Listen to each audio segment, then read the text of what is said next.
24 जून 2025 झांसी के कुम्हरिया गांव से अजय नाम के एक शख्स को एक कॉल आता है जहां पर उसे ये बताया जाता है कि उसकी पत्नी अब इस दुनिया में नहीं रही।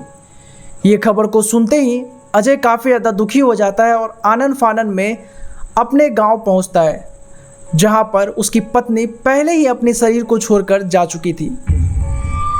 लेकिन अजय को झटका तब लगता है जब उसे ये मालूम चलता है कि उसकी पत्नी की जान ली गई है। उसका बेटा संतोष भी अजय के साथ ही आया होता है और वो भी इस खबर को जान करके काफ़ी ज़्यादा दुखी हो जाता है, जिसके बाद ये लोग तुरंत ही पुलिस को वहाँ बुलाते हैं और पुलिस आते ही इस केस की इन्वेस्टिगेशन शुरू करती है। जिसके बाद इस इन्वेस्टिगेशन में जैसे जैसे गुत्थियाँ खुलती है, जैसे जैसे इस केस का सच सामने आना स्टार्ट होता है, वो सच आपके रोंगटे खड़े कर देने के लिए काफ़ी है। The case of Pooja Jatav dark truth.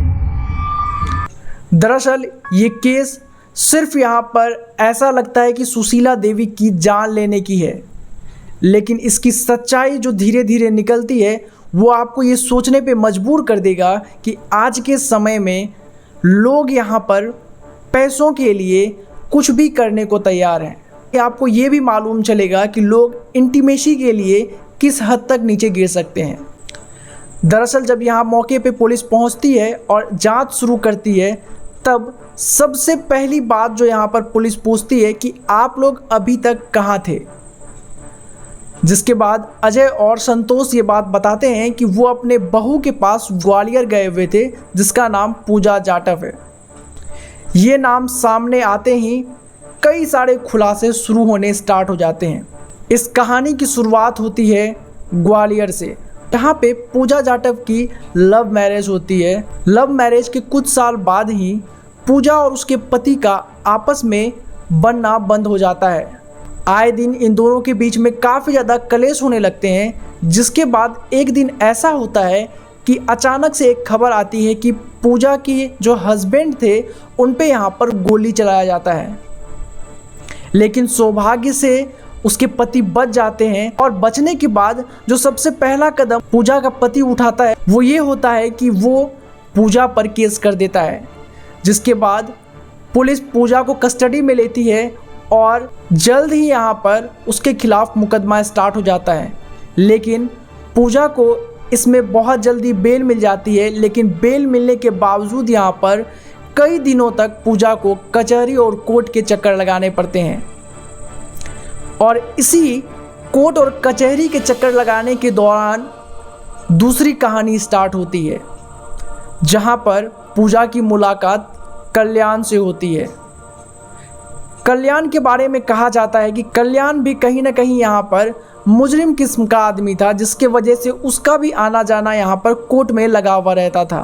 पहले तो इन दोनों के बीच में बात स्टार्ट इस वजह से हुई कि ये दोनों ये बात जानना चाहते थे कि आए दिन ये दोनों कोर्ट कचहरी क्यों आते हैं, जहाँ पर ये छोटी सी बात धीरे धीरे प्यार में बदल जाती है और इनके बीच रिश्ता इतना ज़्यादा बढ़ जाता है कि ये लिव इन रिलेशनशिप में मूव कर जाते हैं।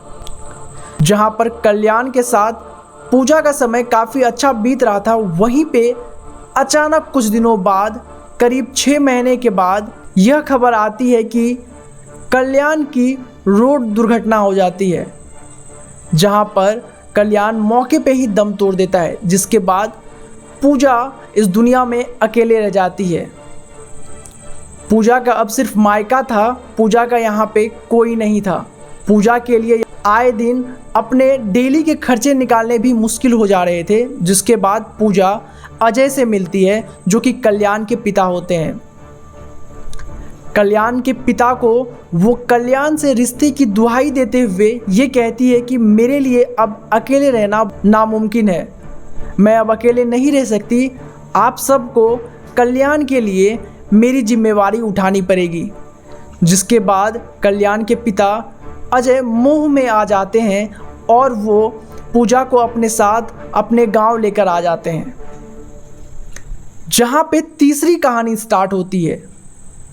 गौर से सुनिएगा, ये पूजा नाम कितना ज़्यादा काम करते हुए इस पूरे मामले में नज़र आया और इस केस में यहाँ पर सुशीला दास, जिसकी बहुत ही अजीब तरीके से यहाँ पर प्राण ले ली जाती है, उससे ज़्यादा इम्पोर्टेंस यहाँ पर इन बातों पे ध्यान रखिएगा कि कैसे यहाँ पर इस घटना चक्र में पूजा किन किन लोगों से मिलती है और उसके रिश्ते कैसे कैसे किससे बनते हैं।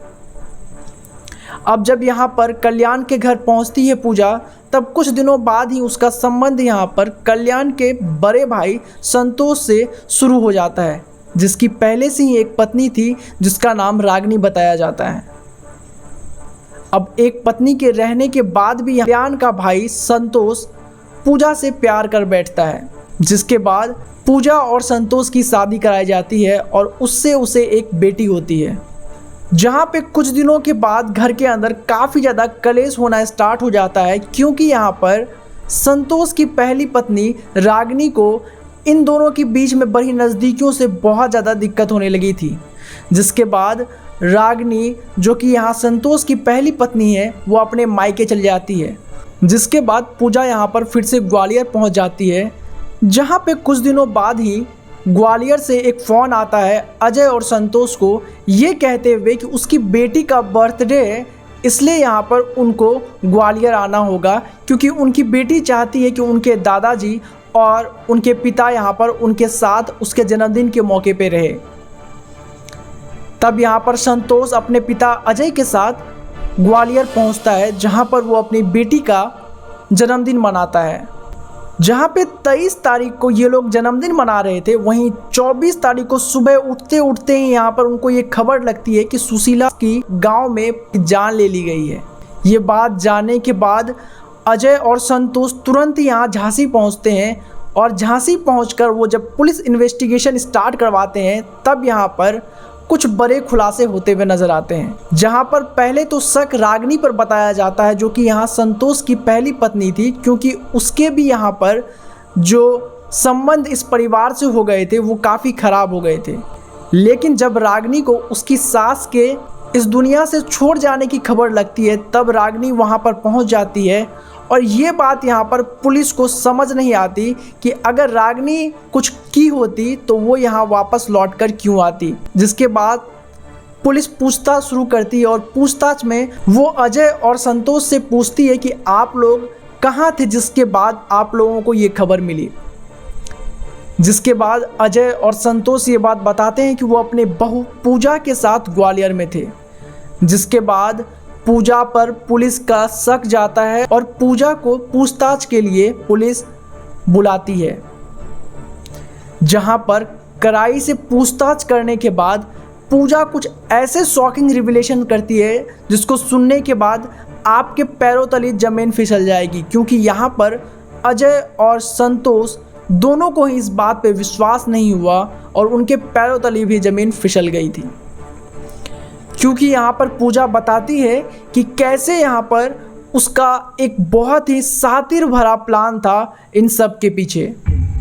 दरअसल यहाँ पर जानबूझ करके संतोष और अजय को ग्वालियर अपने बेटी के जन्मदिन पर बुलाई थी पूजा, ताकि यहाँ पर मौका पाते ही पूजा की बहन कामिनी और कामिनी का प्रेमी अनिल इस वारदात को अंजाम दे सके।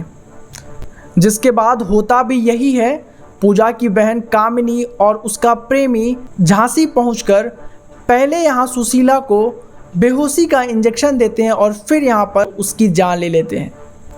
जिसके बाद ये मामला समझ में आता है कि जान तो यहाँ पर कामिनी और अनिल ने मिलकर लिया है, लेकिन आखिर उसके पीछे मोटिव क्या था। जिसके बाद एक बहुत ही घिनौना सच और एक घिनौना लालच सामने आता है, जहाँ पर पूजा ये बताती है कि कुछ दिनों पहले ही पूजा ने घर के अंदर एक बात रखी थी कि कल्याण के हिस्से में एक 8 एकड़ की ज़मीन है, उसको बेच करके पूजा ग्वालियर में शिफ्ट हो जाना चाहती थी, जिसके लिए उसने संतोष और अजय, जो कि उनके ससुर हैं, उनको मना लिया था। अब कई सारे न्यूज़ आर्टिकल और सोर्सेस का ये भी कहना है कि पूजा का उसके ससुर के साथ भी संबंध था। अब यहाँ जब घर के अंदर ये प्रस्ताव पूजा रखती है, तब यहाँ पे अजय और संतोष भले इस बात को मान जाते हैं, लेकिन उसकी सास सुशीला इस बात पे अड़ जाती है कि उसको ये ज़मीन नहीं बेचनी है और यही वो कारण था जिसके वजह से रागिनी भी इस घर को छोड़कर चली गई थी। अब ये बात सामने आने के बाद पुलिस के सामने मोटिव और यहाँ पे जिसने इस पूरे वारदात को अंजाम दिया है वो भी सामने आ जाता है। पुलिस इसके बाद यहाँ पर काफ़ी और वो पूजा की बहन और उसके प्रेमी अनिल को पकड़ लेती है। ये केस पूजा की खराब चरित्र और उसके पैसे की भूख के लिए कुछ भी कर गुजरने के तरफ इशारा करती है। साथ ही ये केस हमें ये भी शिक्षा देती है कि एक व्यक्ति को कैसा इंसान नहीं बनना चाहिए। उसका बहुत बड़ा उदाहरण यहाँ पर पूजा जाटव बनती है।